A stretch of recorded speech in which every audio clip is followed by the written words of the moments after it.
खुश खबर मित्रांनो, आपली जी LDCची एक्झाम 6 जुलै रोजी होती ती एक्झाम आता पोस्टपोन झालेली आहे. विद्यार्थ्यांच्या मनातलं झालेलं आहे मित्रांनो.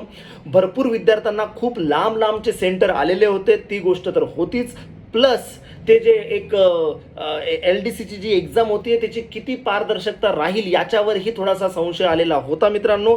त्यामुळे ही एक्झाम जी आहे ती पोस्टपोन झालेली आहे. पण आता तुम्हाला या ज्या 4 ते 5 दिवसात किंवा या हप्त्याभरात तुम्हाला जी फिलिंग आलेली होती मित्रांनो, की आता मला थोडा वेळ भेटला असता, 1 महिना आणखी भेटला असता, 15 दिवस आणखी भेटले असते, तर मी खूप मेहनत केली असती आणि चांगल्या पद्धतीने ही एक्झाम दिली असती. माझ्याकडनं ते झालं नाही असं जे तुम्हाला वाटत होतं, तर तुमच्यासाठी परत एकदा सुवर्ण संधी आलेली आहे मित्रांनो. तुमची ही जी फिलिंग आहे, आता या फिलिंगला परत शांत होऊ देऊ नका. तुम्ही ज्या जोमाने अभ्यासाला लागलेले होते त्याच जोमाने आता पुढची डेट येईपर्यंत तुम्हाला अभ्यास करायचा आहे, जेणेकरून आपली ही जी टेस्ट आहे, आपली ही जी एक्झाम आहे, ही जी पोस्ट आहे ती आपल्याला मिळालीच पाहिजे. ऑल द व्हेरी बेस्ट मित्रांनो.